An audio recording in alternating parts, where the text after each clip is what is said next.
Okay, it's definitely the experts. It's Sam, it's Connor. We are one round into the NFL draft, round 2 and 3 starting soon on Friday night, April the 24th. We got a lot to talk about. Yeah. I mean, at this point, everybody knows what happened with Green Bay, so I think we'll maybe just hit that at the end of this. Yeah, we're planning to go pick by pick through the first round, and we'll save that for pick 26. Yeah, and to be honest, I mean, for a lot of this, there isn't a whole lot of it was a lot of chalk for the draft. So, I mean, in terms of like what we were talking about with mock drafts, a lot of what we already said is kind of what happened in a sense. Just maybe this wide receiver was picked instead of this wide receiver. So, you know, in that respect, there was a lot of similarities, much more so than in previous first rounds. I mean, they kept hammering in the point that there's been, no trades were here until Tampa Bay traded up for Tristan Wirfs at pick 13, and as they were rattling down to that pick, I mean, they kept mentioning, oh my God, like there hasn't, we haven't waited this long for a trade in the first round since 2015, and like all these things about that. So that was interesting, I guess, just because it was more normal than usual. So with that, I mean, yeah, we can sort of get into it because I think we've already discussed quite a bit of what actually happened. So rattling it off here at 1-1 here, the Cincinnati Bengals took Joe Burrow, which was, I mean, yeah, no expected. Surprise. Yeah. So that was the right pick. They made the pick. That's what everybody expected to happen. Not much more to say about it. Right. Good job for not screwing that up. Yeah, similar situation at number 2 with the Redskins taking Chase Young. I mean, that was really, again, consensus number 2 pick. Yeah, your stud defensive player, and you move on. Yeah, there were some discussions of them wanting to trade out, but it's, Chase Young was this generational pass rusher, so, take the guy. Take the guy who can be a cornerstone for your defense. And following that, Detroit, they took Jeff Okudah, who was by and far the top DB prospect of this draft. And I think that was also, much like the other 2 picks, the chalk that was mocked in just about 99% of drafts here. It's great because they're pairing him with Desmond Trufant. So, I mean, addressing the DB situation was important after Darius Slay departed to Philadelphia. So that's that. Great. Yeah, I think Detroit had it sounded like they were trying to shop that pick, and there had been, we talked about last week that mock trade where someone was going to try and either the Chargers or the Dolphins try and slide up and just ensure they get Tua. So none of that happened. And all the stock mock drafts, so to speak, with that didn't show that trade. This is pretty much where everybody had Detroit going. Yeah, and I mean that was also a talking point for this draft with, which was kind of confusing to me. It was really weird. They had like a league-wide mock draft on, I think, Monday of this week, where they were like, oh, yeah, we just want to test things out. Oh, there were these problems that came up. And it's really interesting to me because they talked through this entire draft, especially up until that first trade at 13, about how teams were playing things maybe a little bit more conservatively with the process because they were worried about technical issues. And I was talking to Eric about this because he obviously has like a home setup for WPT stuff. I mean, I'm just like really trying to wrap my brain around what exactly is going on with these these GMs are talking about knocking out walls in their homes so they can create these like draft war rooms, and like I'm just wondering what exactly takes all this bandwidth to do, like especially in the first round here. Like what the fuck what are you processing that requires like 64 cores? like, are we nuclear engineering a prospect? Like, I actually don't know what requires all of that hardware. Because it seems to me like, especially with the league saying that they're all on like an emergency essentially a conference call, like just a manual. We're gonna phone in just in case everything else fails.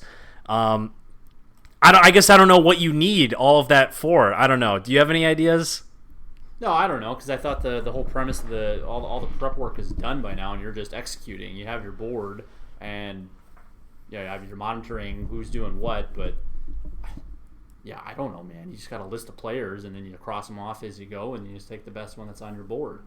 Right. That's I don't know. Maybe it's possible that even if this was in a normal draft, maybe this is how it would have shook out. That's definitely a possibility. But I mean, with the way that the commentators were talking about this, it just was like, oh well, they're worried about technical issues, and it's like, well, like Daniel Jeremiah was talking about on PMT, I assume every team has called every other team at this point and done their due diligence to see what exactly the capital they would need to trade up or trade down or blah, blah, blah. In this first round specifically, where the picks are a little bit more concrete, a little bit more surefire in terms of what people are going to take. I don't know, though. So, anyway, that's kind of tangential, but that was something they kept talking about last night when it was just like, I have no idea what you're talking about. I don't know why you need 70 monitors in order to look at a board that you've probably looked at 1,000 times, and you know what your team needs. Everybody else in the league knows what your team needs. Like, I don't know. So, anyway, really tangential. So, moving on to the New York Giants. So, what you were saying before with the Detroit Lions trying to trade out, the New York Giants were possibly, I think, they had even less leverage, I think, but they wanted to trade out more from this number 4 pick because, I mean, what do you need that 4 pick for exactly? I think you need more capital. Yeah, you're not fooling anybody by bluffing saying you're taking Tua. Dolphins are content to stay at 5 as long as nobody slides up in front of them. Right. So they ended up taking Andrew Thomas, which was a bit of a surprise. He wasn't one of the top offensive lineman prospects. But they took an offensive lineman, which I think is intelligent to protect Daniel Jones. Yeah, the pick's right there. The position's right, I should say. Just they obviously had a different ranking of tackle prospects. So see how that shakes out. Yeah, so then moving on, we got at number 5, the Miami Dolphins. They end up taking Tua Tagovailoa, which was something that this, I think, was up until this point, the one that I was most in anticipation for because there was a lot of stuff about Tua and his injury history and is Miami going to pull the trigger on him? And so they do. They pull the trigger on Tua. They get him. It works. So we'll see what happens with Miami. So this was the first of their 3 picks in the first round here. So they took Tua at number 5. Moving on to number 6, the LA Chargers took Justin Herbert. Yeah, this is where things started getting interesting. I don't know. I don't like the pick.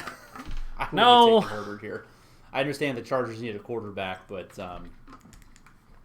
I think you go somewhere else at 6 or you trade back and try and get him later if you really like him that much.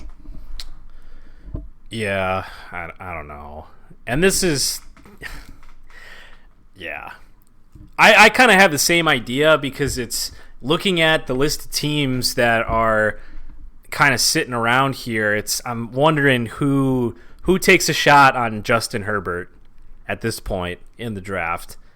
Looking at all of these names, Indianapolis already traded their first round pick to San Francisco. They're another quarterback need team. The Patriots are another team that are in the conversation there, I suppose. They ended up trading out of the first round.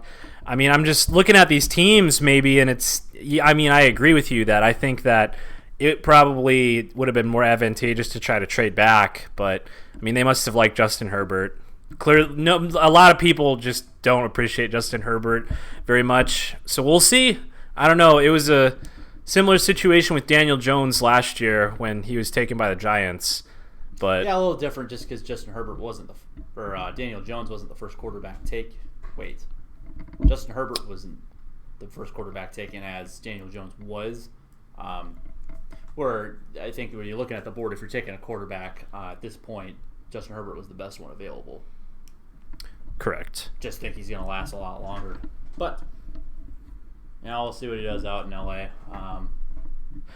Yeah, I don't know. I guess, but we should have said this before we started rattling off all these things and giving our opinions. But just so everybody's aware, any of these opinions on who picked what, for the most part, it doesn't matter at all. None of these guys have played for these teams, and to be honest, it's a real possibility that maybe they don't even play this year on their teams. So it's going to be next to impossible to evaluate what these mean. I think I liked the most in that PMT segment with Daniel Jeremiah when Mike Mayock was asked to give letter grades, and he literally was like, fuck no. Absolutely not. And it's great because you look at like CBS has, I think, a letter grade thing open, and it's like every single pick is a B, except for when a team like the Dallas Cowboys, when we get to them, they drafted CeeDee Lamb because he fell all the way to 17. That was an A because he fell and wasn't expected to go there, but it's cool because he's paired up with the Amari Cooper now. That's an A. But every single pick, it was like B, B, B, B, B, and it's like, this means nothing. Just giving everybody a B. That's exactly what I was gonna do. Like if I had the the motivation to write a post draft wrap up or a column or whatever, or blog, whatever you want to call it, I would just give letter grades to every single team and give every team a B minus. And then write 2 sentences about each team's draft and like, well, this player's pretty good. Don't know why they picked this one here. Next, just copy paste. Swap out the names. Not sure this fulfills all of their requirements for the 2020 season. B minus. Yeah. To see if prospect name prospect name develops reaches its full potential. Yeah, bracket. Don't autofill the names. Yeah. Just have the column write itself. Yeah, so anyway, just wanted to get that out there because you can look back at previous drafts and you can look back at analysis from other ones, and trust me, I've been doing quite a bit of that since last night and today, for my own sake. And I mean, people get things right, people get things wrong. So anyway, with that, we're going to move on. At number 7, the Carolina Panthers, somewhat of a surprise. They took defensive tackle Derek Brown out of Auburn. It wasn't, I guess it wasn't a complete surprise because, defensive linemen is something that they need. I think they only have 2 on their team right now, K'Wan Short and another guy. Both vets with expiring contracts. Yeah. So I don't know, you're filling a need. Everybody had Isaiah Simmons, who went next at 8 to the Cardinals, going there as a nice replacement for Luke Kuechly and getting some immediate production, one of the best players. You didn't think the Cardinals were going Isaiah Simmons at 8, though. You thought they were going to go offensive line. Absolutely. I was all over Isaiah Simmons. Like, come on, you got to do that. Yeah, versatile player at linebacker, pull the trigger on a defense that's not very good.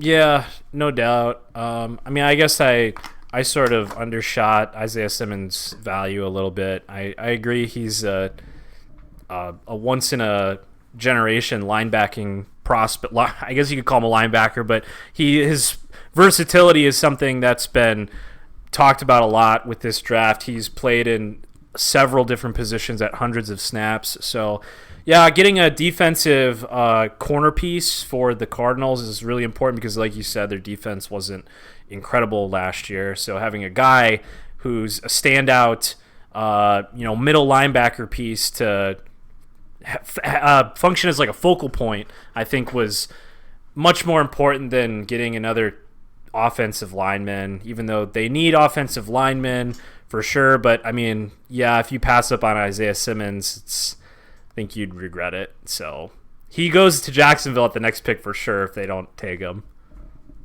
Yeah, which that's a surprise that Isaiah Simmons would have lasted all the way to 9 if he would have made it that far. But he didn't. Like you said, Arizona, you expect him to address offensive line and protect your young quarterback at some point here today or tomorrow.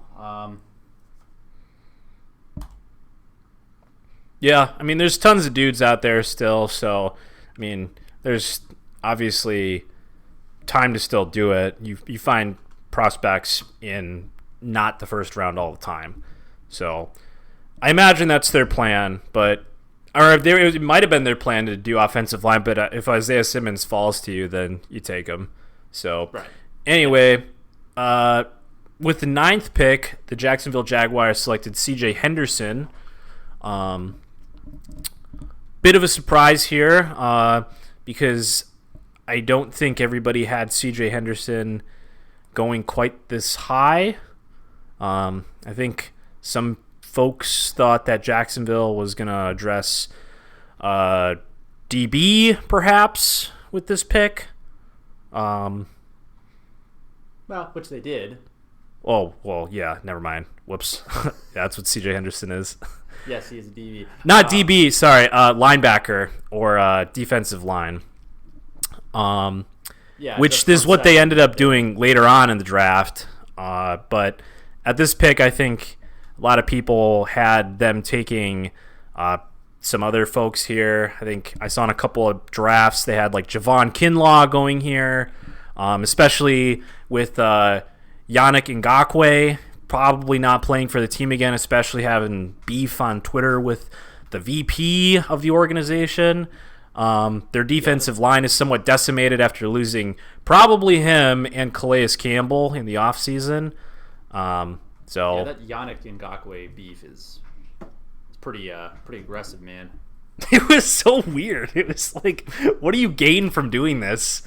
Yeah, well, and then it's like, okay, man, you're just calling out this dude. Like, that's not probably good. That's not a good career move. And then, I don't know, dude chirping back at him is like, this isn't really helping anything. And the biggest twist is at the end that Yannick had that separate tweet where he's like, I'm going to work so hard for this next team, and after he's just like shit talking the whole front office for his current team. I know, like clearly the agent got in his ear and was like, hey man, you need to right this ship right now. No team wants you because all these other teams are looking at this and it's like, well, no chance this dude plays for you. So yeah, we'll give you a 7th round pick and some chicken wings for this guy. Yeah, and then the Shad Khan's son, who's at the center of this whole thing, is like told him, it's like, hey man, you're not really helping your value by doing this, dude, but keep talking, I guess. Yeah, he said it straight up. It was like, we clearly, if this is the situation and we're well aware of it, we're trying to get you out of here, but I mean, it is what it is, and this doesn't speed things up. So yeah, it was wild. But in any case, Jacksonville, they back to C.J. Henderson. They drafted him because they lost Jalen Ramsey mid-season last year and then A.J. Boye in the offseason. So, need a dude. Need. Yeah. Makes sense. Cleveland at number 10, Jedrick Wills going offensive tackle from Alabama. That's a smart pick. The well-documented offseason for Greg Robinson. Something you need to replace him, and probably got a better prospect, Greg Robinson anyway.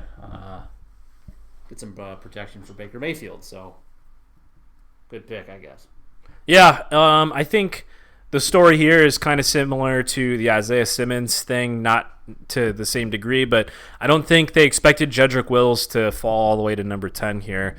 I think that they expected the Giants and the Cardinals probably to select offensive linemen, and so Jedrick Wills falling to the Cleveland Browns. Yeah, like you said, He's probably going to replace Greg Robinson at left tackle there, which is huge for the Cleveland Browns. So following that, similar story, number 11 here, the New York Jets selected Mekhi Becton. I mean, that was something that it was more of a chalky pick. You need offensive linemen because their offensive line was like literally the worst last year. So great. Yeah, there's some. You did good. Yeah, they're probably going to go tackle, or they're going to take the first receiver off the board here. Didn't go that route. Went with the with the DK Metcalf prospect of 2020.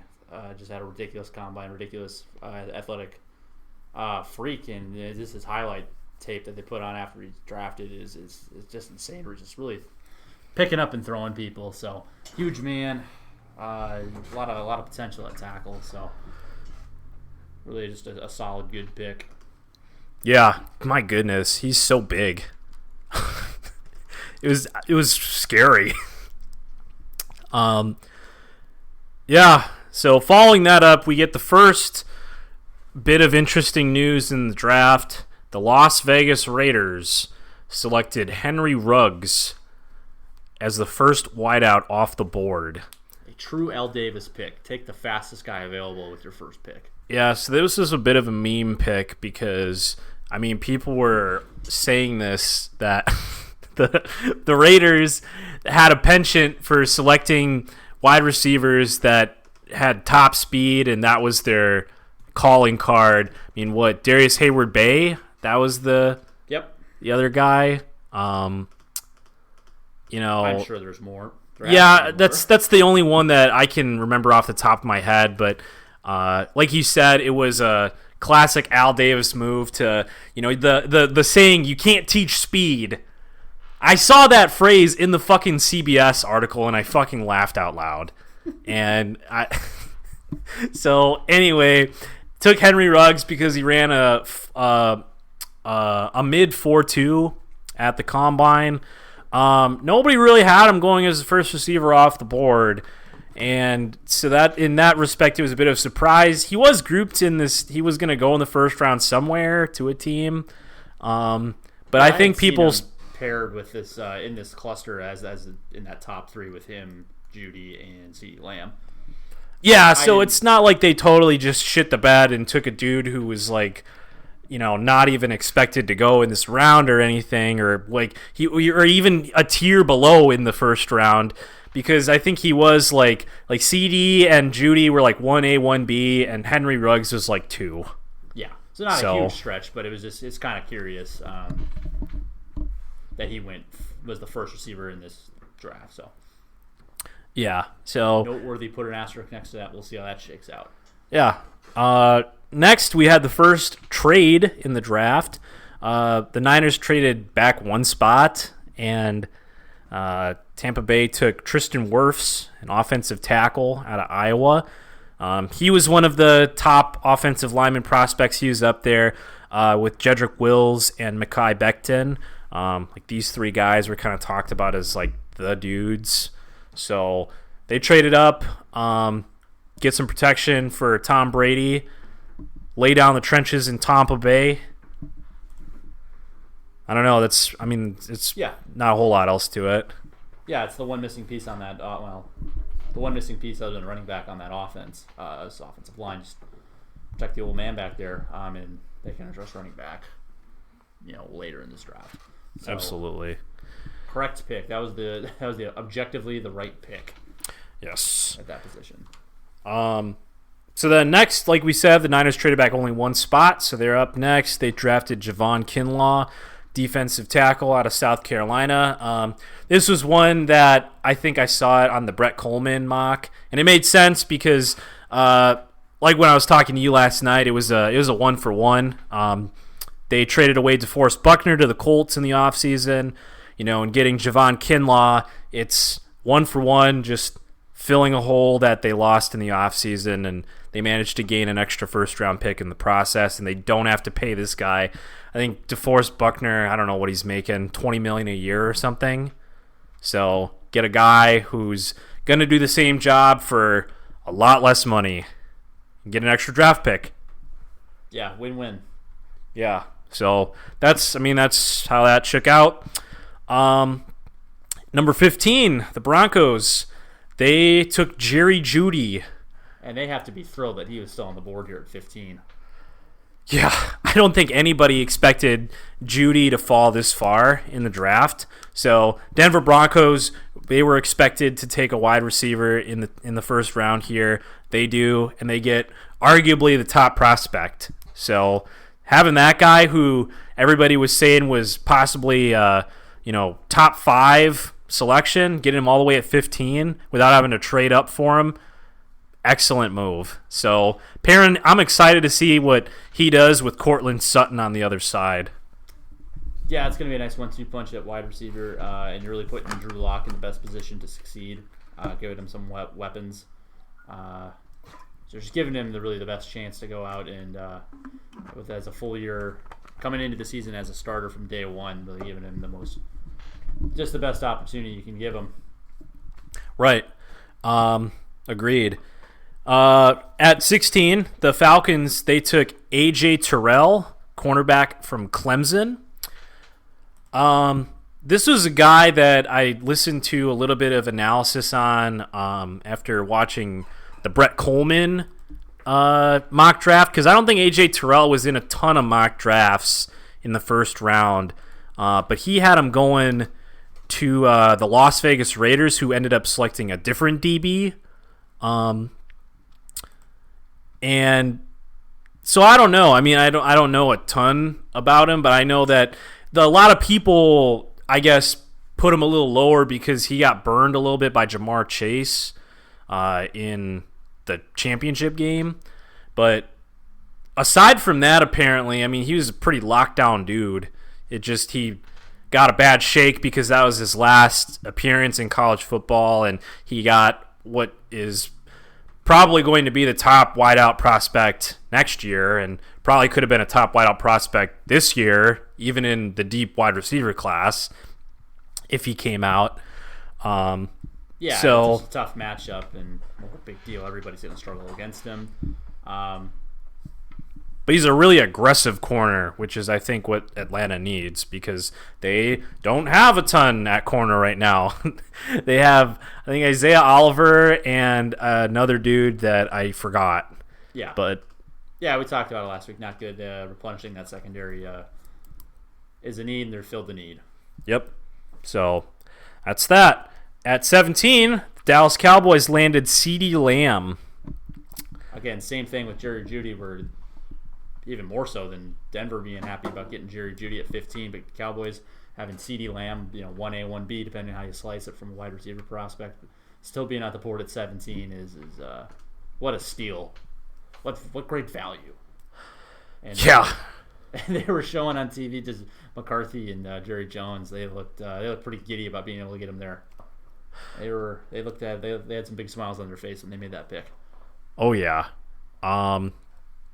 I mean, I don't, again, like with Jerry Jeudy, I don't think anybody expected him to fall all the way to pick 17 there. And yeah, pairing him with Dak, with Amari Cooper, with Ezekiel Elliott, I mean,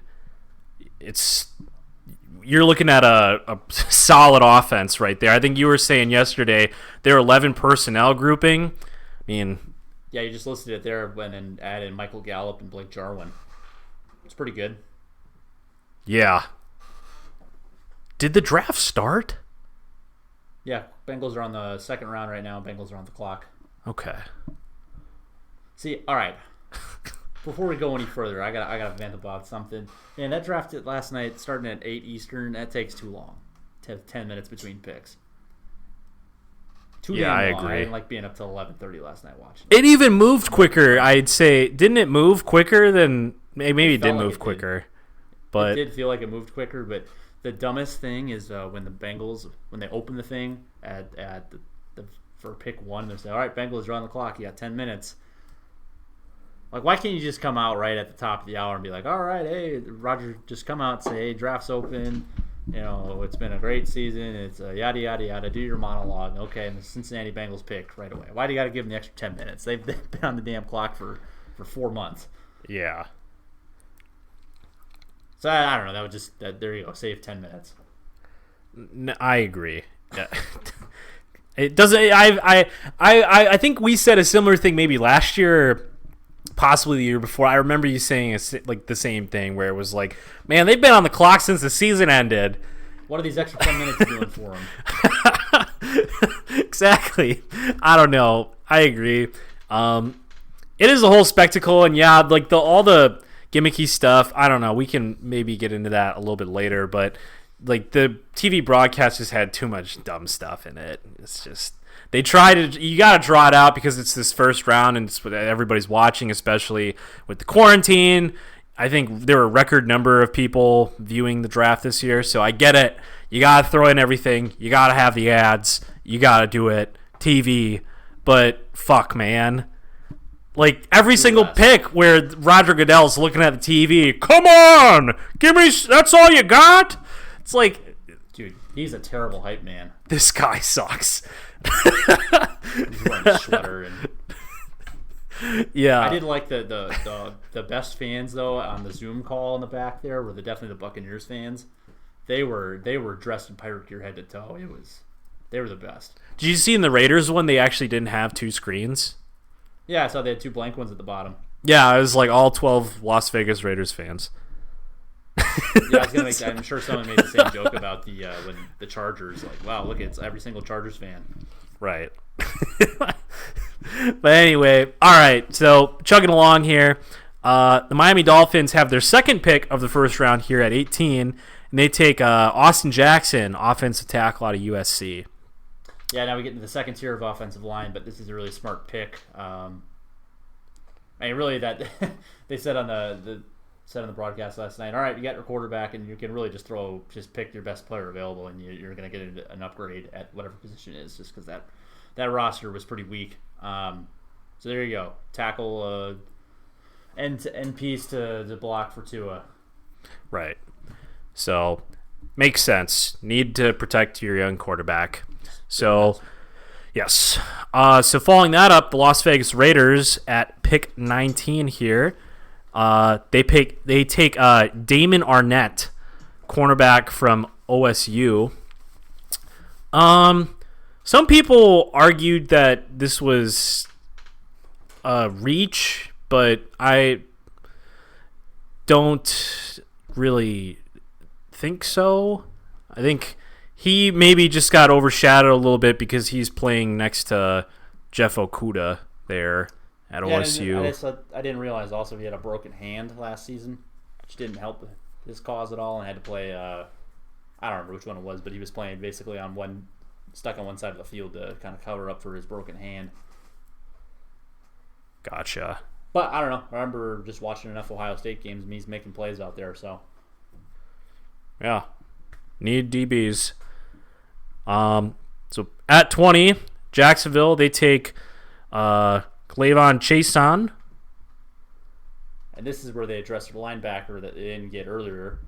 Right. So they get a pass rusher hybrid linebacker here. So apparently a very versatile player. So there'll be a welcome piece on that rebuilt Jacksonville defense. Yeah. So yeah, like we were mentioning before, this is kind of the person that we were expecting to take earlier, but they address it here. Chason was still available. We take him. So yeah, just trying to rebuild the Jacksonville defense of yesteryear with these new pieces. At 21, the Philadelphia Eagles are on the clock here, and it's interesting again. Yeah, so they took Jalen Reagor, wide receiver from TCU. He was losing a little bit of value after the combine because he didn't have the best 40 time, not the best measurables here. He's a little shorter, I think. So, I mean, Philadelphia didn't really like this pick from what I could tell. They didn't particularly enjoy that they took him over the likes of Justin Jefferson, Denzel Mims, even Brandon Ayuk. So, I mean, we'll see. It's really hard to say with all these wideouts, man. There's so many. And yeah, so, I mean, they're sitting there, and this is really where so you have the top 3 receivers already taken off the board, and the Eagles got their pick of the litter, essentially, from the best of the rest here, which are all still really good prospects. So, I mean, this must have been their guy, obviously, and they took him. So, yeah, I don't know. I feel like I'm saying the same thing every time. Like, oh, they took this guy, and I don't know. We'll see. Oh, T. Higgins to the Bengals, top of the second round. Wow. That's interesting. Yeah, so we're going to be breaking news to you as well. Yeah. Breaking news when you listen to this next week.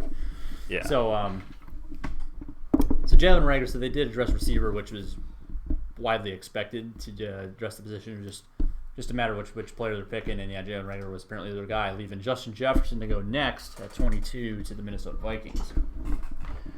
Yeah, this was another pick where a lot of people had the Vikings taking a wide receiver at this point because they traded away Stephon Diggs in the offseason to the Buffalo Bills, so it was kind of expected that they take a wideout because the only person they have aside from Adam Thielen, I think their number 2 guy was Olabisi Johnson, who was a 7th round pick last year. So, I mean, and the very disappointing Laquan Treadwell still on the roster.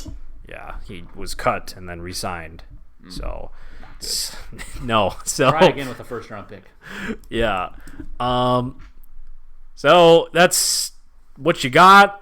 It's what happened. Not entirely. Value, I think for at 22 to get Justin Jefferson to have him still on the board. Yeah, I agree. I think that he's going to pair really well with Adam Thielen. We'll see what exactly happens there. At number 23, the Chargers here again, and they traded up. New England traded out of the 1st round. LA Chargers traded in to select Kenneth Murray, linebacker from Oklahoma. And I like this pick a lot better than the Justin Herbert one. I think Kenneth Murray was he was certainly in terms of the linebacking prospects, I think he was right there with Chason in the 2nd tier. I think Isaiah Simmons was sort of like a transcendent top 10 dude that was going in the top no matter what. But besides that, Kenneth Murray, Chason were there, kind of the next couple, maybe Patrick Queen in there as well. So getting a linebacker in there to bolster their defense, supplement their pass rush, which was something that was one of their strengths last year. Melvin Ingram, Joey Bosa. So just getting another guy there at the 2nd level who can help out, I think was really important. Yeah, absolutely. Had to add to that defense. Again, another team that had a lot of holes to fill. So got the quarterback and then not a bolster defense. Yes. So then at 24 here, we have the Saints. And this was a pick that we weren't really sure where they were going to go, maybe trade out of it. They ended up taking Cesar Ruiz, center from Michigan. I don't know. The Saints, the big portion of, or I guess a big part of why they've had so much success on the offensive side of the ball is because their offensive line has perennially been one of the better ones for the last, I don't even want to know how many seasons, but it's something they invest in quite a bit. Oh, boy. There goes Michael Pittman. Well, I liked him. He was my number 2 as a receiver behind Denzel Mims. Fuck. So run on receivers early in the 2nd round. Yeah, don't like to see that. Not good. All right, so anyway, they invested in their offensive line quite a bit. Taking Ryan Ramczyk a couple years ago, and it's paid off for them. They are able to keep doing what they're doing on the offensive side of the ball, and in the last couple years, since their defense has made a resurgence. I mean, they've been up there in contention for the NFC Championship game for the last couple seasons, and I think offensive line play has been a huge part of that. So just investing another part in offensive line.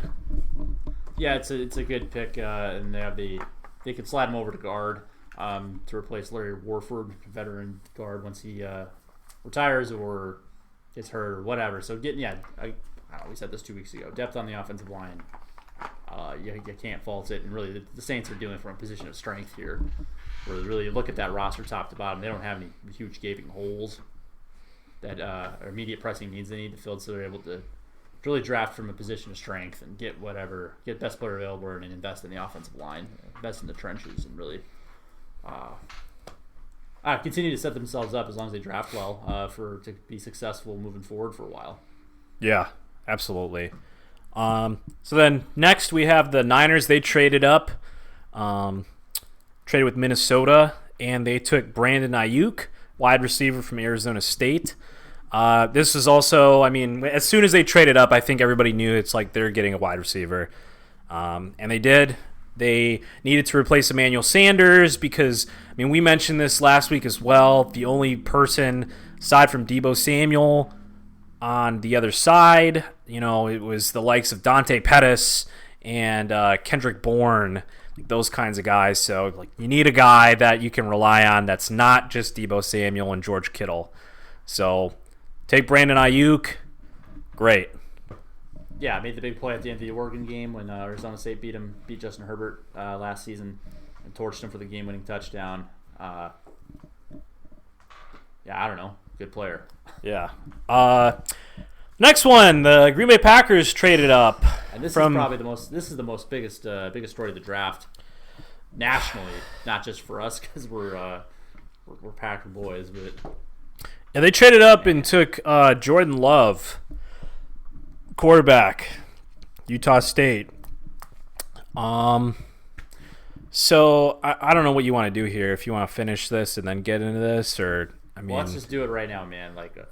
All right. So they traded up, and I mean, frankly, a lot of people had him mocked to the Packers at pick 30. A lot of people had Jordan Love, which, as it was ironic somewhat, because I was showing Eric this yesterday before the draft because I was just showing him a mock draft. And I was like, it happened to have Jordan Love to the Packers. He's like, why are they taking a quarterback? And I was like, well, you see.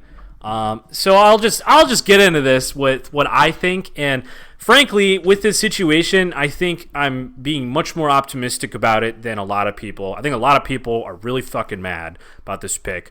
And I think that's fair. I'm not even going to say that they're wrong because I think it's fine to be mad about this pick, especially trading up for it. So Jordan Love was a prospect that a lot of people going into the 2019 season had pretty high on the board because his 2018 season was very good. So a lot of people had him up there in that top tier of quarterbacks with Justin Herbert, Tua. This was before the Joe Burrow renaissance. So, he was up there as a potential DeAndre Swift. Okay. Very interesting. You see this? Yeah. Keep going. Okay, anyway. I'll have to distract you. Sorry. Anyway, so he was a guy that, his 2019 season, he regressed quite a bit. But a lot of that regression was blamed on offensive coaching. Their coach changed. They lost a lot of people, offensive personnel. And as a result, I think maybe you could even argue a direct result. Jordan Love tried to make a lot of plays because he had the arm strength, he had the accuracy, the mechanical skills to get the ball down the field, but he forced it a lot, which resulted in his interception rate just skyrocketing. I think he threw 19 interceptions last year. So it was really high, he had 8 or 7 the previous year, which was so not great. You don't like to see that. So, long story short, I mean, the story here with him getting mocked to the Packers was that he has the mechanical skills to play the quarterback position. He has the fundamental skill set that a lot of people look for in a quarterback prospect. He can accurately throw passes. He has the arm strength to get the ball deep down the field. I think his number of quote-unquote big-time throws was on par with the likes of Joe Burrow in that electric offense. And so having a guy that's capable of doing those things, I mean, you'd like to see that kind of stuff because it's what you need in a quarterback prospect. But his decision-making was just not there at all last year, which is why he threw so many picks. So the idea was that he was going to be a project quarterback. A lot of people had him mocked to teams with veteran quarterbacks so that he could sit behind them. So in that respect, he was frequently mocked to the Packers because obviously Aaron Rodgers is there. So what this means is, like, I don't know what it means actually at all, and I don't think a lot of people do besides from our general manager. But the general consensus is that he will likely sit behind Aaron Rodgers for a season or two and then perhaps test the waters. Yeah. I struggle a lot with... I've done a lot of reading in the last day on Jordan Love, and it's not all great stuff, and it frankly makes me pretty scared for the future because he's a very high-risk prospect, I think. A lot of people really didn't have him going this high, and trading up for him especially, there are a lot of stories around that Kansas City was getting calls at 32, and those calls stopped when Jordan Love was taken. There were stories that Seattle was taking calls. Those calls stopped with Jordan Love. I mean, but it's all speculation. You have no idea what's real, what's not. So there's quite a bit to dissect in this pick, and I mean, I'm very interested to see how this shakes out because Aaron Rodgers still has a solid, I think he has 3 years, and then there's an opt-out maybe, and then, an extra year there if he doesn't choose to exercise that. But that's 4 years, and getting Jordan Love in the first round gets you that extra 5th year option on him. But I mean, I don't know. Yeah, okay. Well, here's the thing. Here's where I don't like the pick. Just come out and say that right up front. I don't like it. I got excited when they traded up because I thought they were taking a receiver, and I was 1,000% committed to taking a receiver first round. Denzel Mims was my guy. Michael Pittman Jr. would have been great too. He just went in the second round. So obviously that didn't happen. So I don't have necessarily a huge issue taking, a quarterback. I get it. And you can say, well, yeah, it's similar to what the Packers did in 2005 when they got Aaron Rodgers, taking him in the first round. And the more I thought about it, that's really not what the case was. This is a very different situation. Taking quarterbacks in the first round, kind of that's where the similarities begin and end, really. Big difference. Like Jordan Love was never projected to be the top pick, whereas Aaron Rodgers, there was debate, or there was speculation whether it was going to be him or Alex Smith that got taken at number 1 overall, and the fact that he slid all the way to 24 to the Packers was absolutely confounding. Where Jordan Love still being on the board this late in the first round was not a surprise. If Tua was here at the tail end of the first round, somehow if he fell, if the medicals, word got out that they weren't great from an injury and health standpoint, and he was still on the board, I would have been A-okay with that.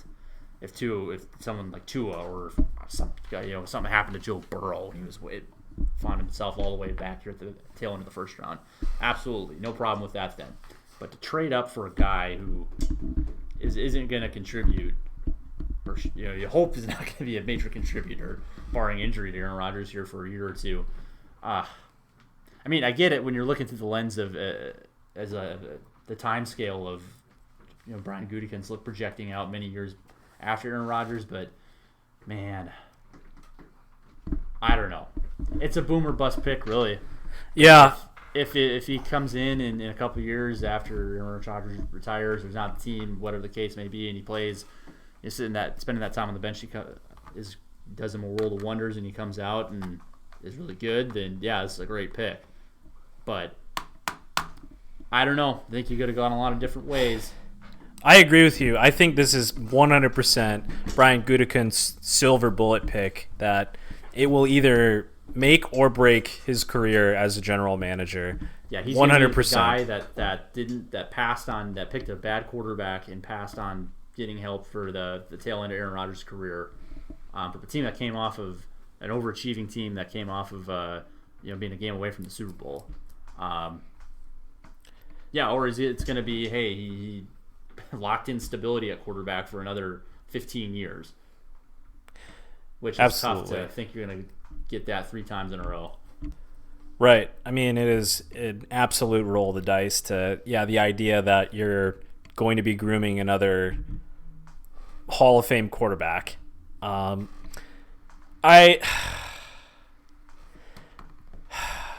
are a couple of things here that I guess it's like I was saying, I was a little bit more optimistic in the wake of this than I think a lot of people are. Number one being that, I mean, I think I said this to you, and I definitely said it to a couple other people that, I mean, like you're saying, I mean, a lot of people are saying, they're bringing up the NFC Championship thing, and it's like, yeah, they 100% went to the NFC Championship. No doubt. There was no mistake in how they got there, but, I mean, we both watched the Packers last year. I mean, the fact that they made it to the NFC Championship was, quite frankly, bewildering. Watching that team last year, it was, I mean, clearly they had a lot of things rolling, which is why they made it all the way to the game right before the Super Bowl. But, I mean, like we're talking about right now, it's thinking that they're going to get back there without addressing the situation at wide receiver. I mean, leads me to believe that there was probably some things that shook out in our favor that we were a little bit lucky to have happen. The Packers are a team that, if you look at watching those games last year, they are a prime candidate to regress this season. Yeah, we won a lot of games that we maybe shouldn't have won, especially down the stretch. I'm looking at that Detroit Lions game for sure at the end of the season. And that happened a ton. So it's like, you see this and how things shook out. We got a first-round bye, great. So, I mean, we really had to just beat a Seattle Seahawks team that was running with Travis Homer and the corpse of Marshawn Lynch. That's what we had to beat. And so that was the one game, and then we got run over by the Niners. So, I don't know. In that respect, people keep bringing that up, and it's like I really feel like they're overvaluing our NFC Championship appearance, because it was like we certainly didn't waltz our way in there. That's not what I'm saying, but like to say that we weren't maybe a little bit fortunate to end up in that, I'd say that if we had to play a wild card game, we might not end up in the NFC Championship game. But I don't know. Yeah, anyway, using the NFC Championship game appearance as justification that we don't need to address really anything in the here and now. We're good just to run it back again this year is bad. Bad logic. That's what I'm trying to say. The idea that we can just run it back is so dumb. Like, the Chiefs can run it back. Chiefs can say that, like, yep, we're going to run it back and we're going to do it again, and I'd be like, yep, that's fine. And for the most part, they are running it back because they're returning like. Oh, absolutely. I think 21 out of 22 of their starters, we said last week. So yeah, they pretty much are running it back. That makes sense. But yeah, anyway, so yeah, it's not the same situation at all between the Packers and like the Chiefs. It's you're not running it back. You're probably not going to run it to the NFC Championship regardless. But anyway, so moving on from that, I just don't think that even if they don't make it to the NFC Championship, I do think the Packers, with the remainder of this contract, with Aaron Rodgers at the helm, as long as he doesn't get injured, I mean, they're probably not going to be in contention to draft one of those top quarterback prospects probably ever without having to trade up and sacrifice quite a bit of draft capital. So or suffer through just a dog shit year after he gets hurt or after he retires. Well, that's what yeah, exactly. Barring that. And a lot of people are saying that, well, I'd rather have that. I'd rather win now, and then that's how things go. We're good, and then we're really bad. And it's like, well, no, that's not how that goes. That's how people lose their jobs. And so, like, I don't really think you can, like, say that, because you say that, obviously, now with the idea that, like, of course I'll sacrifice that in order to win a Super Bowl. But, like, I mean, you look at the Eagles. Like, they won a Super Bowl, and guess what? I mean, people were calling for heads last year. Like, wow, that's Philly. Yeah, maybe that's not the best comparison. But no, yeah, if things get really bad, yeah, Brian Gutekunst is gone. Exactly. I mean, that's right. That's what I'm trying to say is, I mean, somebody's getting fired. I mean, if not the GM, then, I mean, maybe the coach, maybe assistant coaches. I mean, we're not just, like, talking about, like, okay, well, we can just say, all right, Aaron's done. We're going to go 0-16 this year, and we're going to draft the next and greatest quarterback. Yeah, that's not really how that works. We can, on the outside looking in, we can do that. But, yeah, from the general manager's perspective, yeah, he's got to worry about his future. And he and Matt LaFleur just hitched their wagon to the horse of Jordan Love, and that's kind of what I said when they first hired Matt LaFleur. Was like, here's what's going to happen after McCarthy's gone. You're gonna bring in a head coach, and you're gonna ride out Aaron Rodgers, and then he's gonna at some point get an opportunity to bring in another quarterback, and that's really gonna be what he's tied to. Yeah, and here it is. Hitch the wagon to Jordan Love, so we'll see. And another point that I was going to make is that, I mean, we talked about injury. We talked about Aaron Rodgers getting injured. It was only a couple seasons ago we watched him go down with the collarbone injury, and we were treated with the Brett Hundley show. If anything, like the littlest, ittiest, bittiest, and so this isn't justifying this pick because I agree with you that I'm not really sold on it, and I certainly am not sold on the idea of trading up, giving up that capital to go get this guy that I don't think anybody was really targeting before 30. The least bit of consolation is that if we groom this guy and this guy is something that we can hang our hat on, having a dude that is in the backup position for the next, 5 years, who's solid. I mean, I enjoy the fact that we have that there at the least, because, I mean, watching Brett Hundley play that season, I mean, it was bad. Maybe I did not like watching football. No, absolutely not. I mean, that's exactly what I was going to say. It was turning. I remember once we got into that stage of the season where it was like, yep, Brett Hundley's starting, and also he's terrible. Like turning on the game, it was like, fuck me. This is a lot of time to spend watching this game where we're not going to score any points. So at the very least, having a dude there that maybe, I mean, right, we don't know. We have no idea if he's going to be a reliable backup or not. But I think it's safe to say he's going to be an upgrade over Tim Boyle. Not that we've really had to see much of Tim Boyle, which has been good.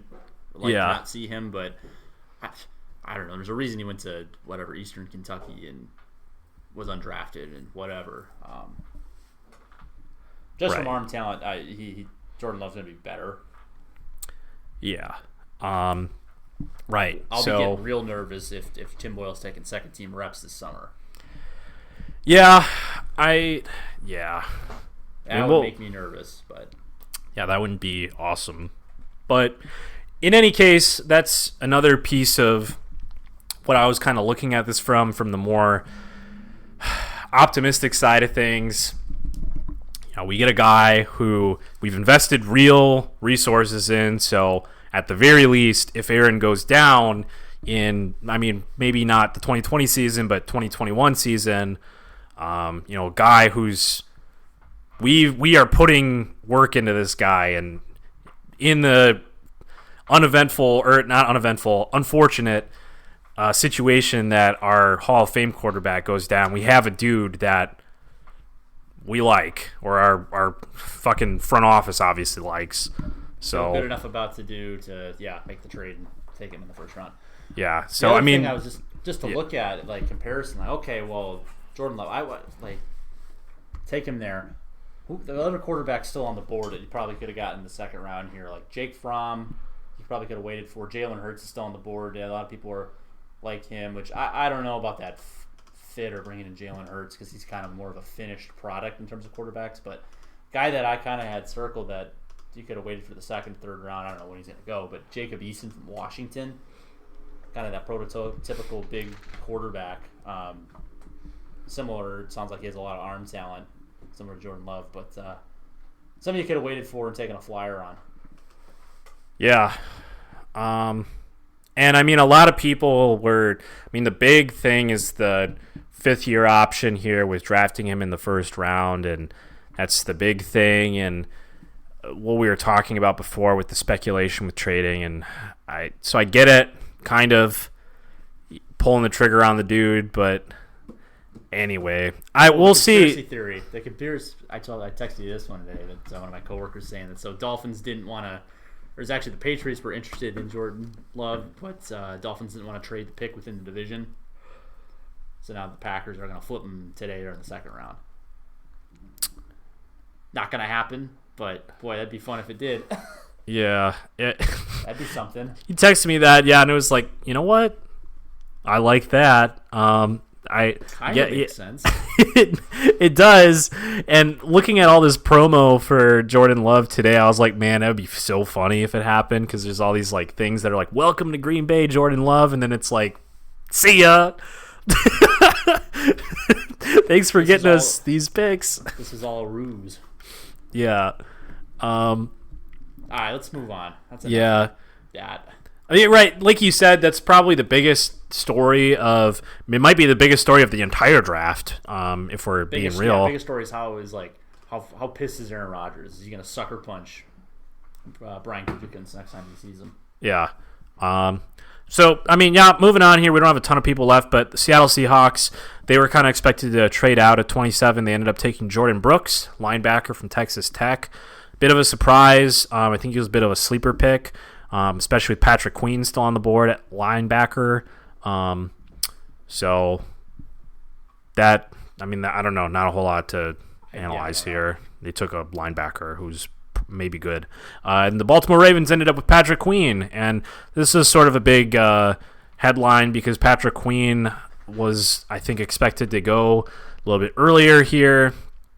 So he ends up in the Baltimore Ravens wheelhouse, which, I mean, is probably one of the better situations for him. Ravens team that is also, in essence, running it back in some respect. A lot of their coaching staff is staying on this year. A lot of their personnel is staying the same. Their defense was obviously one of the most vaunted in the NFL last year. So adding another piece to that defense in the first round here, especially a prospect that fell a little bit, good value.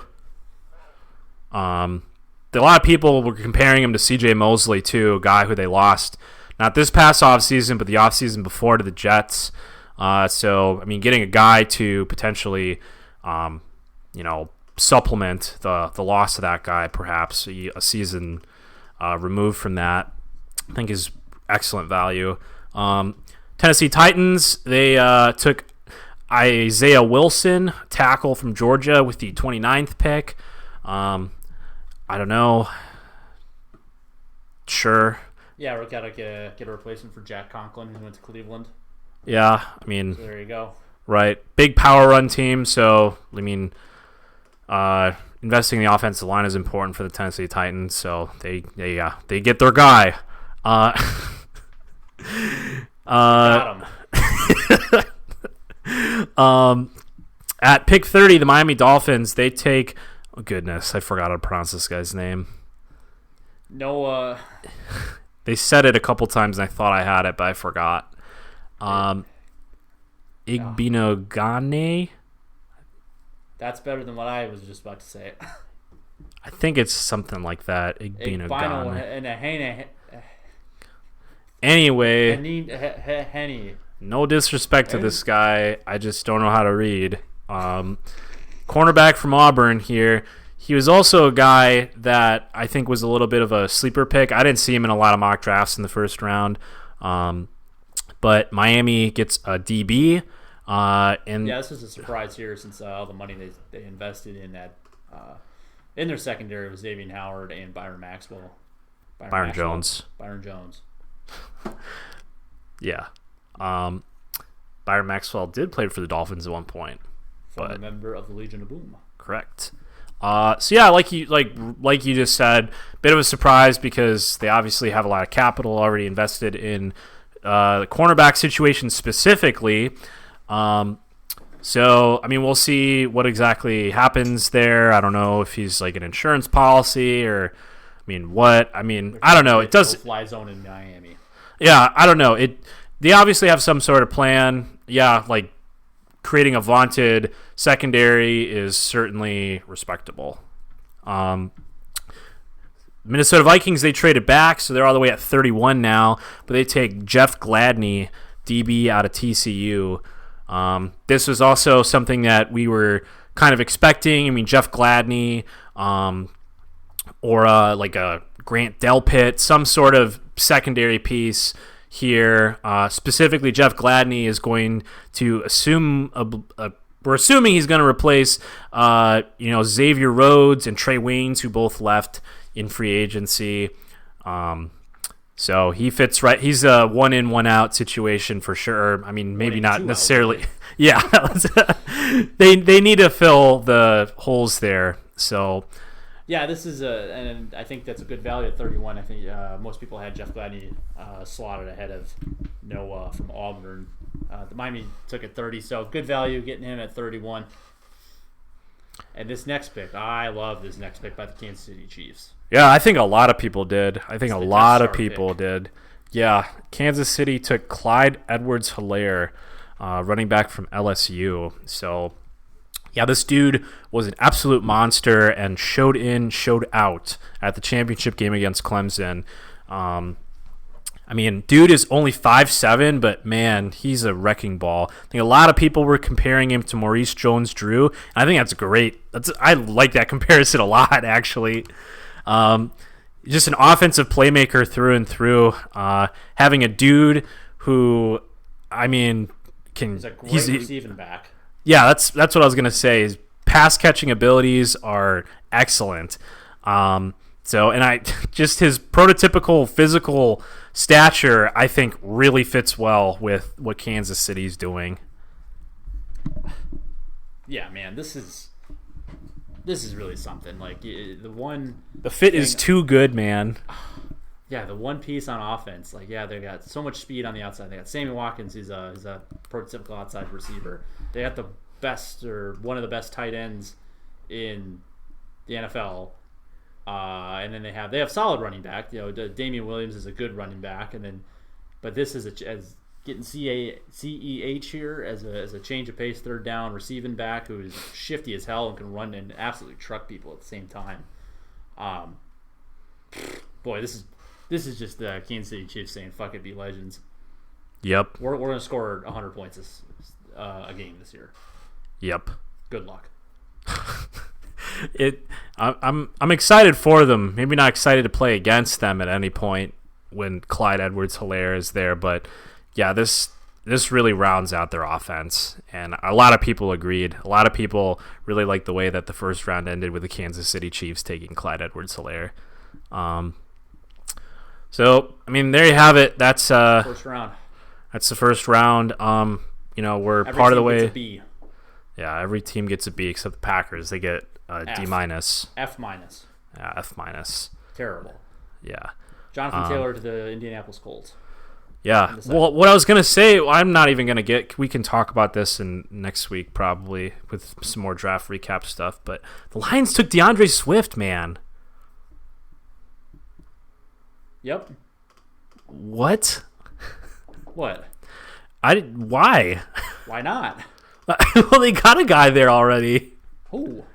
Fucking. Oh, yeah. Kerryon Johnson. Yeah. Well, yeah, I forgot. he was hurt. And I'm like, yeah, they had Bo Scarborough last year. That was because everybody else was hurt. Right. Huh. Trouble in paradise. Anyway. What a 1-2 punch. Yeah. Sure. So anyway, yeah, we'll get back to you with the rest of this stuff when we finish the rest of the draft.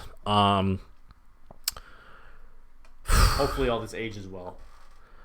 Yeah. I'm sure it won't. Yeah, right. I mean, yeah, that's actually, honestly, hopefully all it doesn't age well. Hopefully looking back, it's like what a great job, Goody.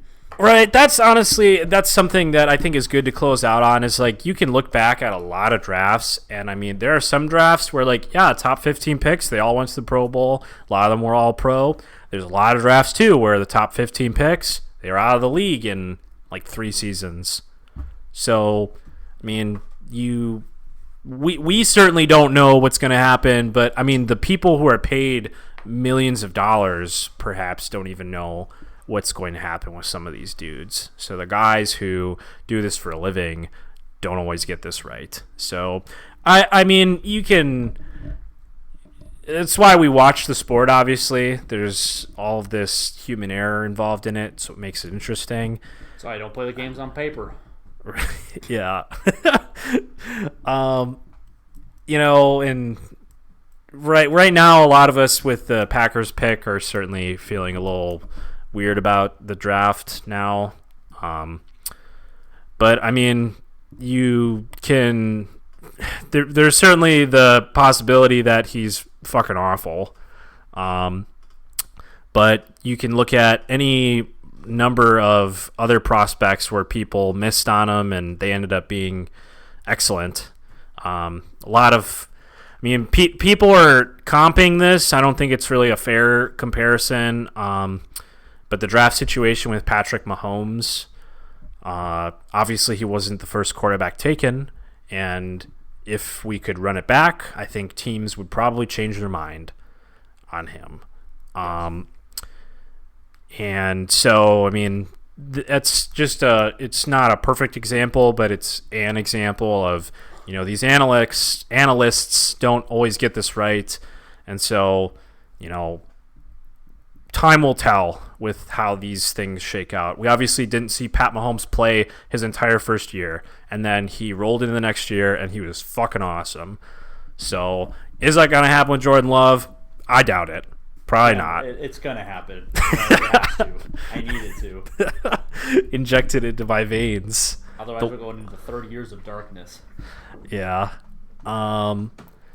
So that's something I think just to keep in mind is, I mean, you can go into Wikipedia, you can look at mock drafts, or not mock drafts, regular drafts from 5 years ago. Yeah, you can look at real draft results from like 5 years ago, and you can see who hit, who missed, and it's, I mean, we do this all fucking time. We do this with our free time, where we go through these fucking drafts, and we're like, my goodness, look at this draft. My goodness, look at this, how they missed on this guy. Yeah, my goodness, look at Jameis Winston and Marcus Mariota went 1-2. Wow. Yeah, that's a pretty good one. 2015, literally, actually 5 years ago, and somebody like, who's the next? Who's the next quarterback? Were there any good quarterbacks in this draft? I don't think so. I think that was one of the not good ones. Yeah. Trevor Siemian in the 7th round. Yeah, that guy. Yeah. Holy shit, this is a bad draft. Brett Hundley in the 5th. Yeah. Not good. Not very good. Yeah, Jameis Winston actually is the best quarterback in that draft. Yeah. Not the best player, but.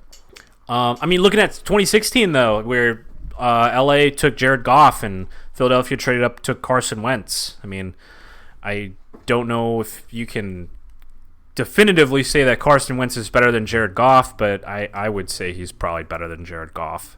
I would say they're both better than Paxton Lynch. Oh, goodness, yes. You know who got picked? Yeah. Guess where he got picked at? What pick he was? I'm looking at 26. It, 26. Oh, 26. Fuck. That means absolutely nothing, but... That's ominous. Oh, man, look at all these wide receivers that busted. Oh, busting makes me feel good. Oh, my goodness. Yeah. Man, That's Will Fuller, terrible. No, he's actually good. Well, no, yeah, maybe not him. Corey Josh Coleman. Johnson and Laquan Treadwell. Oh, Jesus Christ, Corey Coleman, man, that's a big one right there. Yeah, Michael all Thomas. Oh man, second round. Exactly. This is a great example of the optimistic side of things, where all these wideouts who got picked before somebody like Michael Thomas. I mean, like, clearly, obviously, these teams didn't want to take, the idea of Josh Doxson or Corey Coleman or Laquan Treadwell, but, things happen. This is how things shake out. So, anyway, yeah, like we said, we'll be back to recap the rest of this, but in the meantime, just try to relax. There's a lot, man. I opened up the subreddit of the Packers, and that was a terrible idea. Everything was on fire. Everyone's Holy pissed. fuck, man. Everybody's angry. Everybody's so mad, and it's like, holy shit. I understand it. I'm probably closer to that side than I am on the side of excellent pick, Brian. I don't know who's saying that. Probably very few people. Maybe Probably Brian's family, maybe not even his family. But like, I understand, and I feel a very similar way. But I mean, man, It's everyone's at everyone's this pissed on that point, subreddit, and then it's all Aaron Rodgers burner accounts. it's all Danica Patrick. What the fuck? It's probably not Danica Patrick. Danica Patrick probably wants Aaron Rodgers to leave Green Bay so they can go just hang out and play for San Francisco, maybe hang out in their Malibu house all the time. This Malibu house is pretty sick that you have. What if we just lived here all the time and didn't have to live in Howard or Swamico, Yeah, wherever he lives up here? Swamico. Yeah. So anyway, I just keep calm. Everybody, just relax a little bit. Die. Yeah, don't die. But anyway, Don't go to the. Never mind. don't go chasing waterfalls. Don't go attending. Open up the state rallies. Yeah, don't go to any of those. There's one in fucking Madison today, I and saw that today, man. I was like, yuck. shit was so fucking stupid. Don't inject any fucking cleaner into your veins. Don't do that. Dude, a number of years ago, I don't even know how long ago this was. One of my friends showed me a video of a guy like consuming bleach. It is one of the most haunting videos I think I've ever seen. Like, it's that one, and then there's a video of like a politician literally shooting himself in the face. And What? yeah, I don't know where I found that one, but that's a real thing. Like a TV crew came into this politician's office, and he like pulled out a gun and just shot himself on live TV. Forgot what his name was, but I'm definitely not going to look that up. I don't want to watch that. no. But anyway, yeah, it's a dude like consuming, bleach, which is probably, I mean, I don't want to really equate it or try to put it on a scale of like how dangerous it is to your health compared to disinfectant. They're probably both up there with just they're gonna kill you, so don't do it. But Yeah, that's what the article I read said. Yeah, these are pretty effective at killing yourself. yeah, well, what happens is the body tries to reject it because it's killing it, and so what happens is you consume it, and then your body just throws itself up, like you just are throwing up yourself. Your Don't like insides. No, Get that very outta here. very bad. So don't do that. We here at Definitely the Experts are definitely the experts on saying that that's a fucking dumb idea. Don't drink cleaning products. Don't do that. Anyway, so with that, we're gonna catch the rest of this draft here, and we hope that we have some positive news for you next week. All right, see ya.